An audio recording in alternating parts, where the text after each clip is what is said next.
Hello everybody, I'm Rowan6 with Rowan6 Entertainment, and welcome to a new series, a audiobook series of my fanfiction, Dovahkiin from Another World. It is a prequel series to the Dragon Hero Dovahkiin, so I hope you guys like it. The background art for this fanfiction is created by me. If you're interested in me doing art commissions for you, the link to my business Discord is down below. There's also a link to my community Discord, as well as the fanfiction link. Thank you, and enjoy the video. Dovahkiin from Another World. Summary.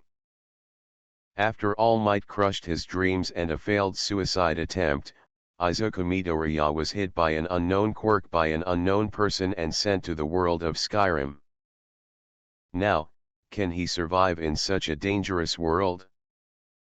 Or will he break under the strain that destiny has in store for him?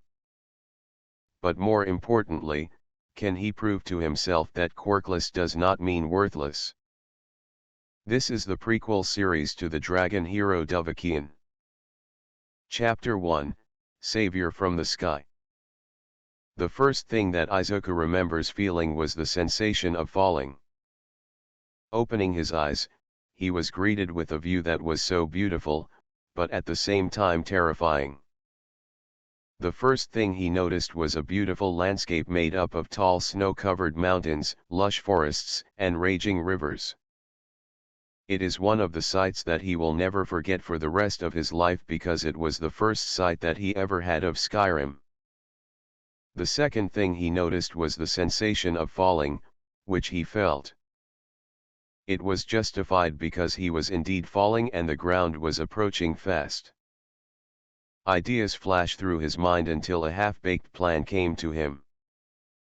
He noted that he was extremely high up, enough for him to be above one of the tallest mountains. So, remembering a hero from one of his notebooks, the gliding hero Skyglide, he positioned his body so he could control his movements in the air better. He was hoping this would give him enough maneuverability to position himself near a lake that was closest to him.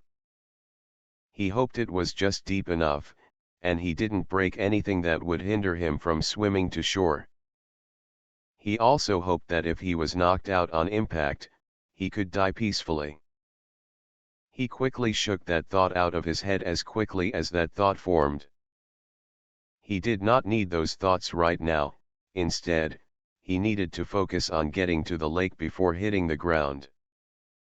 As he got closer to the lake, he braced himself for impact, and when he hit the water, he definitely heard something break, but didn't know what yet. Floundering, he attempted to swim to the surface since the impact knocked all the air out of him, and now his lungs were screaming for it. He quickly noticed that he could not move one of his arms, but that did not stop him from reaching the surface. When he did, he took in a large lungful of crisp night air and immediately started attempting to swim to shore. He knew if he stayed in the water, his condition would only worsen. With a lot of effort, he was able to swim to the shore and sat down by a tree. He did not know how, but he somehow still was able to hold on to his big yellow limited edition Eraserhead waterproof backpack. Checking his wounds, he noticed that he had no cuts, but his left arm was definitely broken. He wasn't surprised that he barely could feel it, he had experienced adrenaline enough times to know he would be feeling it later. But this had to be pure, ungodly luck because he only had one broken bone, and it was a clean break. Remembering all the survival guides and the self-treatment manuals that he read, he was able to quickly fashion a splint and set his bones.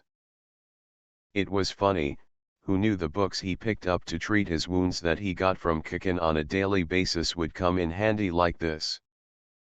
A flash of memory hit him. Like a raging storm, all the times that he was beaten down by Kikin, and his damn advice that even his useless self failed to carry out. I know how you can be a hero, take a swan dive off the roof, and pray for a quirk in your next life. Anger flowed through his body at the memory, but he quickly attempted to calm himself. He did not need anger to cloud his judgment right now, so he started to take slow, deep breaths, and he tried to slow his pounding heart and his rampant emotions. Once he did, he started analyzing the situation that he was in. The last thing he remembered was walking to school before some type of energy engulfed him. The next thing he knew, he was falling through the sky and ended up landing in a lake with a broken arm. He could tell from the climate and local foliage that wherever he was, it was getting close to winter or that it was naturally much colder here. This means if he doesn't get somewhere warm or start a campfire soon, he might freeze to death.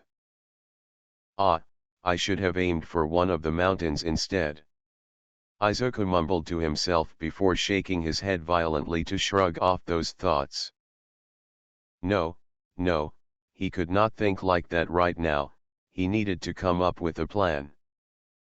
But before he could do that, the smell of smoke and food reached his nose.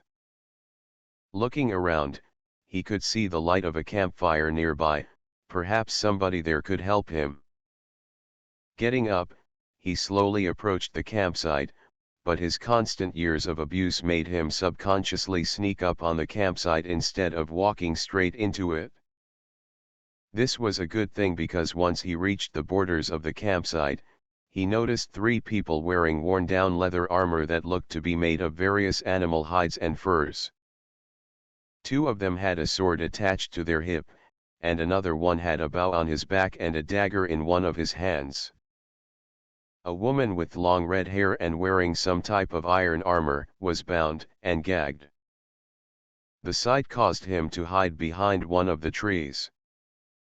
As he did, Izuku attempted to listen to their conversation. "Boss, are you sure that stuff we gave her will last long enough for us to get to the fort even if we rest here?" One of the guys with a sword asked in accented English, which surprised Izuku. Luckily, though, Izuku was well versed and extremely fluent in English, both in the spoken and written language, so he had no trouble understanding them. He started learning the language due to his dad living in America and his need to impress him.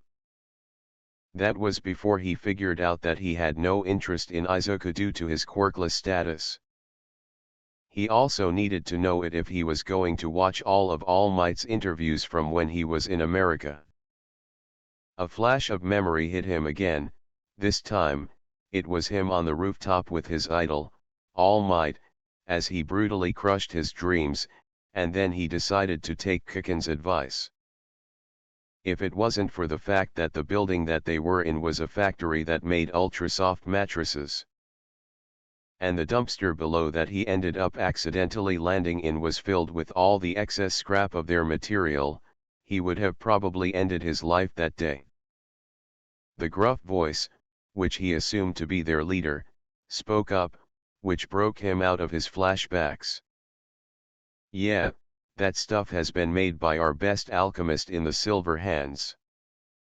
It'll prevent her from transforming and weaken her so she's easier to handle." The guy who had the dagger and was using it to sharpen a stick into a wooden spike to pass the time said. Looking over at him, he looked no different from the other guys since all 3 of them were wearing similar armor, but the man's body language and tone of voice were similar to Kiken's. It gave him an intimidating presence that sent chills down Izuku's spine. But he attempted to steel his nerves and to continue analyzing the situation. Thinking over what he had heard so far, he assumed that these guys used some type of drug to suppress this woman's quirk. But the words they used, like fort, alchemist, and silver hands. He assumed the word fort was code for base, and an alchemist was maybe some type of villain who makes drugs. The name Silver Hands does sound like a name that the villains would use for their group.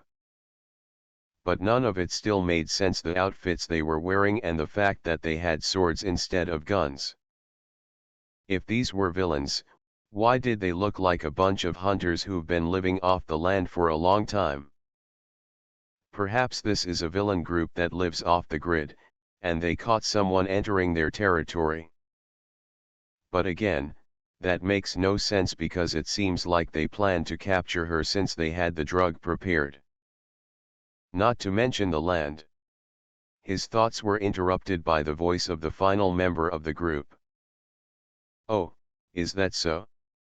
So she's a lot weaker. Does that mean I can have my way with her and fuck her like the dirty bitch she is?" The guy said with a crooked smile that showed he was missing some teeth.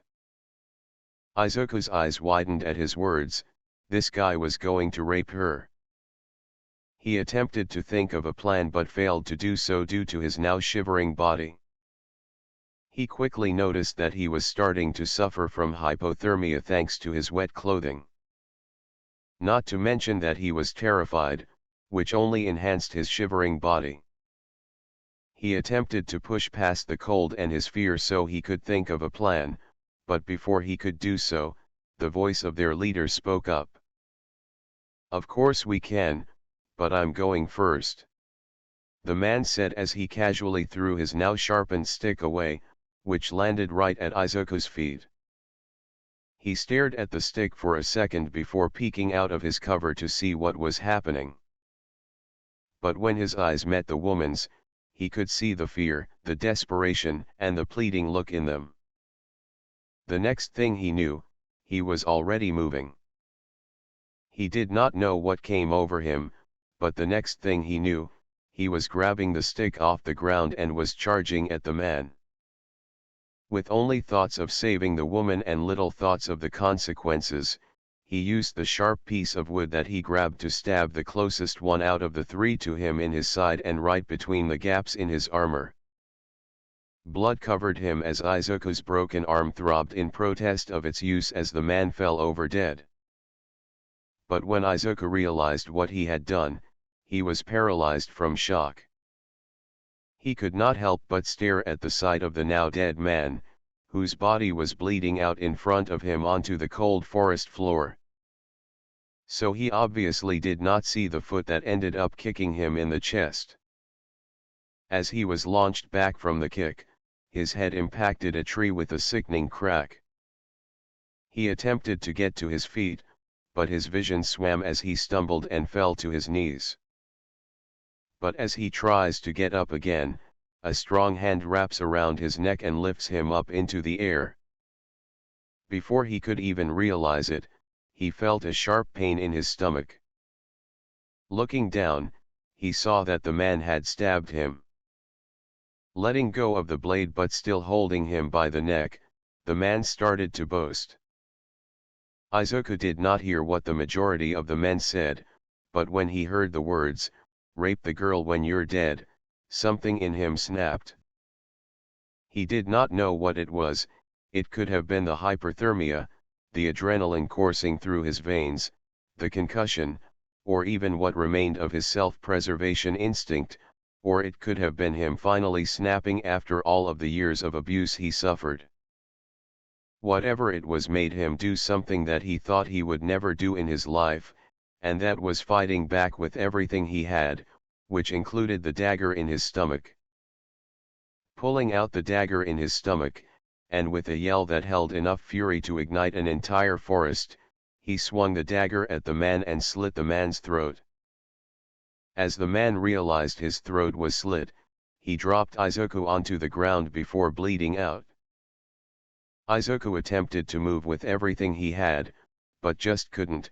He was exhausted, and his injuries were finally catching up to him. So he couldn't help but drop the blade and collapse to his knees. But as the remaining man approached him with his blade ready to strike him down, he looked over where the woman was and saw she was gone. This caused him to smile. He did it, he saved somebody. Now he could die happy. Closing his eyes, he waited for the end, but nothing came. Opening his eyes, he looked back at the man and noticed that now the man had a sword sticking out of his chest. As the body fell to the ground, it revealed that the woman who was recently tied up stabbed him from behind with one of his comrade's swords. The worried look on her face was the last thing he saw before falling unconscious. Make sure you guys like and subscribe, and I'll see you guys next time. Bye!